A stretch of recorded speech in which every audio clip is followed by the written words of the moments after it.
Hi. Last time we talked about the last video we talked about the false compassion. False compassion, in my opinion, is what it seems to you as compassion, but what you're doing is you're being too afraid to confront the other, to tell them to fuck off. You're being extremely modest. You're losing your belief in yourself, and you're exteriorizing. As I said in the earlier videos about exteriorization and how you exteriorize your ideal self, so that you end up feeling secure and all that. I talked about that in the Justice card. In the Hangman, this is the repercussion. When you're the Hangman, you see yourself as you have attached yourself to the wrong group, not necessarily the wrong group, but more or less you have attached yourself to that. You have attached yourself to tools of communication that are not really helpful, that increase the drainage of energy rather than increases the the the, um, the transmutation of energies. Because you don't want to keep energies inside of you. You want to always be transmuting, um, moving on forwards. If a car, if you put too much, if you use too much energy and put it in the same place, at the end of the day, this shit goes rancid, and rancid shit is not good for you. Regardless, you gotta always be. That's why you always exercise. That's always blah blah blah. I don't want to going off topic, but the point is, when it comes to the Hangman, you're in this spot where your desire to separate from everyone around you, and you feel that it's too much work to be in social groups. And it's not really as much as too much works like the hermit. No, this is more like that you're better off separated than being connected. There is a positive side to it and a negative side to it. But if we're going to talk about this without being positive or negative about it, we would say that it's the best thing to do is to take advantage of it. Now, in this card, the question I want to ask is, how can you take advantage of your separation?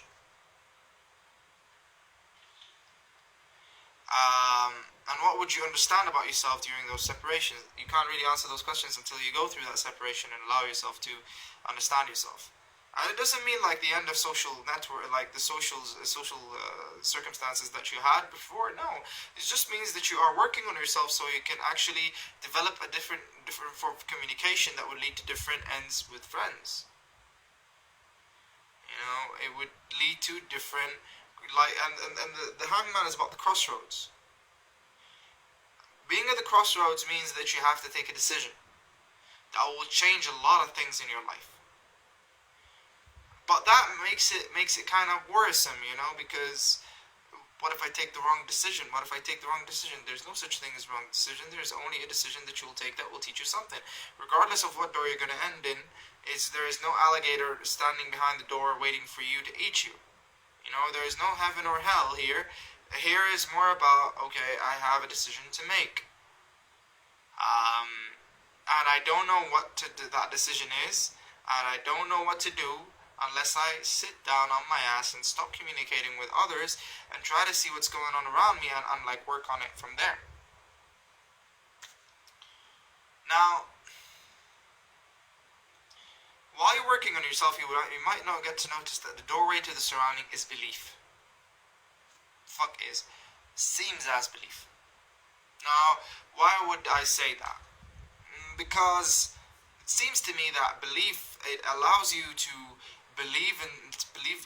to attach your emotions to certain circumstances because you're too comfortable with that circumstance. And what is true needs no belief.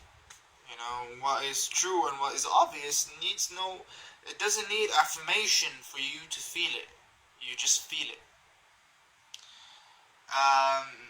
So if we're gonna say, for example, you believe that, and we see that a lot with our fathers and mothers, you feel a sudden urge, like for example, it happened to me, up until recently, it happens to me constantly. For example, I feel anger towards my mother, for example.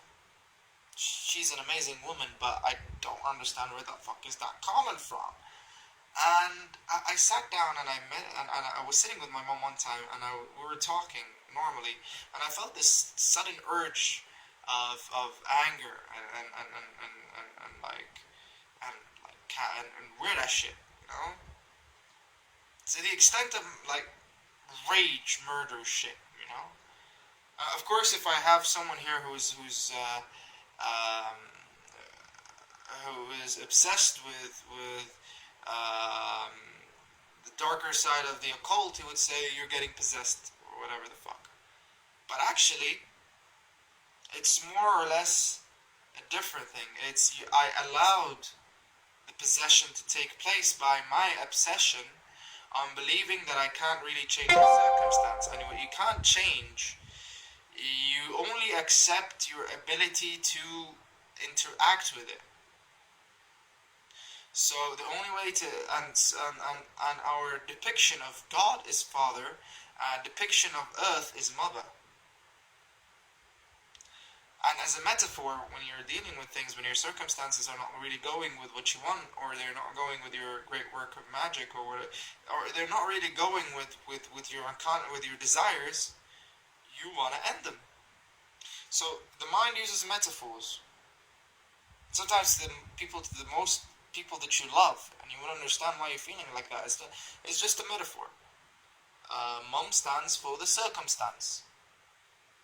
And if you feel that your mom is controlling you, well, she isn't really. That's just because the circumstance is controlling you, and you, by your ignorance of how you can take advantage of it. So you feel terrible about it. The reason why I use myself as an example is because I want you to do that. I want in the homework, I want you to sit down and to actually write down those emotions that you don't understand. You know, I feel such and such and such toward that person, or such and such toward this person, and I don't know why. So why is that? And do a divination about it. And start with like really simple ones. Don't go like elaborate crossroads and the Celtic crosses and whatnot. No, I just want you to do simple, like a signifactor in the current situation, the past experience, and the possible outcome, and see the imagery what it would tell you. Alright? And I want you to attach pictures of your readings on this and tell me what you think of those readings. Right? And write the question on top of it, like, I felt this about that person. Why did I feel it? And how can I use this feeling to my advantage? How can I use the circumstance to my advantage? Blah blah blah. I want you to write down the questions and tell me what you think. Alright? More in the next video.